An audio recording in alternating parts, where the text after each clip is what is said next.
Salam sejahtera bagi kita semua, Dewan Juri terhormat dan rekan tim oposisi yang saya hargai. Perkenalkan, nama saya Emmanuel Prince selaku pembicara pertama dari tim pemerintah. Universitas ataupun perguruan tinggi adalah tempat di mana mahasiswa nantinya akan diajarkan mata kuliah yang didasarkan oleh minat dan bakat mereka. Hal ini dibuktikan dengan adanya pembagian jurusan, artinya universitas sangat memfokuskan pada apa yang diajarkan pada mahasiswa tersebut.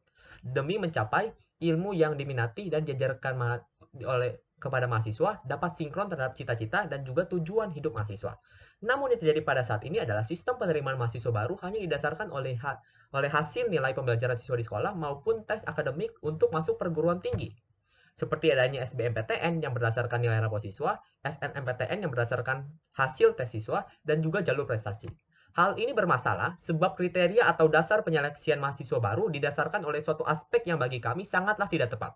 Mengapa demikian? Memasuki universitas atau perguruan tinggi negeri, siswa akan memilih bidang ataupun jurusan yang ia akan tekuni. Pada status quo, seleksi didasarkan oleh pengetahuan bersifat umum.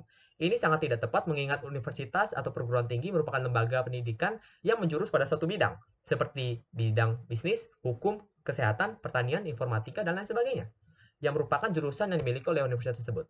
Menyikapi permasalahan dan ketidakharmonisan pada seleksi atau syarat penerimaan mahasiswa baru yang terjadi pada status quo ini, kami ingin mengajukan perubahan atas sistem penerimaan mahasiswa baru di Indonesia.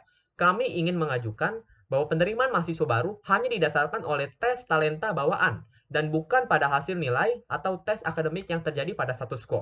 Ini merupakan upaya kami untuk dapat mensinkronisasikan antara apa yang menjadi kebutuhan, kelebihan dan kemampuan peserta didik terhadap prospek bidang kerja yang akan ditekuninya di masa depan.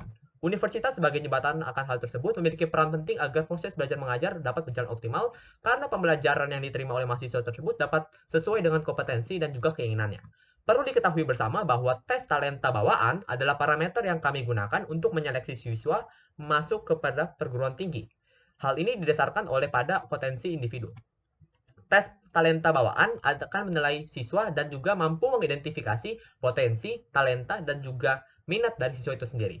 Dan oleh karena itu, agar tes talenta bawaan dapat memberikan manfaat yang secara optimal, kami akan menetapkan mekanisme sebagai berikut.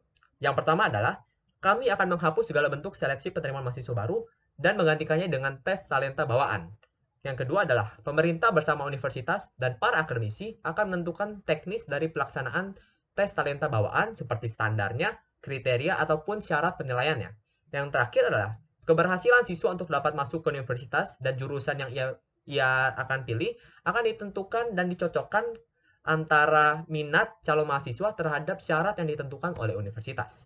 Dengan demikian, tes talenta bawaan akan menjadi satu-satunya syarat penerimaan mahasiswa baru yang bagi kami ini adalah cara yang tepat untuk dapat menyelesaikan masalah yang nantinya akan saya sampaikan dalam argumentasi saya. Namun perlu diketahui pada saat ini terjadi ketidaksinkronisasian terhadap esensi proses belajar mengajar di universitas terhadap seleksi itu sendiri. Dengan adanya tes talenta bawaan, kami yakin dan percaya ini dapat meluruskan dan menjadikan tes itu lebih efektif, berkesinambungan, dan sesuai pada esensi universitas. Saya akan menyampaikan beberapa argumentasi mengapa tes talenta bawaan lebih efektif ketimbang apa yang terjadi pada status quo, yakni didasarkan hasil nilai tes, hasil nilai sekolah, hasil nilai siswa di sekolah tersebut, dan juga tes akademik. Pertama, mengapa tes talenta bawaan dapat dibenarkan? Tes yang didasari oleh potensi siswa ini merupakan bentuk dan upaya kami mengapresiasi dan menghargai perbedaan atas kemampuan yang dimiliki siswa tersebut. Ini juga artinya proses seleksi yang dilangsungkan akan berjalan dengan adil. Potensi yang dimiliki setiap individu berbeda-beda. Ada yang mahir di bidang ilmu sosial, ada pun juga yang mahir dalam bidang ilmu alam. Setiap individu pun memiliki tujuan hidup yang beragam. Ada yang ingin menjadi pengusaha, ada juga yang menjadi pengacara. Namun mekanisme yang terjadi pada status quo sama sekali mengeneralisasi setiap perbedaan tersebut dan tidak menghargai keunikan akan potensi yang dimiliki calon mahasiswa. Hal ini dibuktikan dengan adanya SBMPTN yang merupakan salah satu model penyeleksian yang diterapkan Indonesia, merupakan seleksi tes yang mengukur kemampuan siswa secara umum, seperti nilai rapor misalnya. Yang kita ketahui bersama bahwa nilai rapor sekolah menilai semua mata pelajaran mulai dari ilmu alam, sosial, bahasa, sampai pun olahraga. Ini mengakibatkan penilaian tidak dapat berlangsung dengan baik dan menghasilkan ketidakefektifan terhadap hasil tes itu sendiri. Karena apa gunanya kita menilai kemampuan fisika yang dimiliki siswa tersebut jika siswa tersebut ternyata ingin mengambil jurusan sastra misalnya. Itu sangat tidak masuk akal.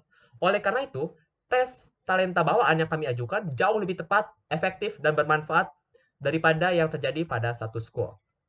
Yang kedua, bagi kami, bagaimana cara tes talenta bawaan bekerja dan memberikan manfaat.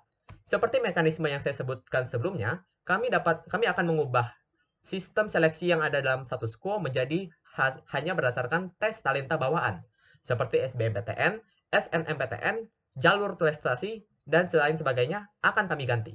Kemudian, kami akan menentukan teknis pelaksanaan dari tes talenta bawaan bersama dengan universitas dan para akademisi untuk terciptanya pengkategorian yang adil dan komprehensif. Seperti rumpun ilmu alam, ilmu sosial, dan kesehatan, dan lain sebagainya. Ini akan disesuaikan dengan potensi siswa yang akan nantinya diidentifikasi melalui tes.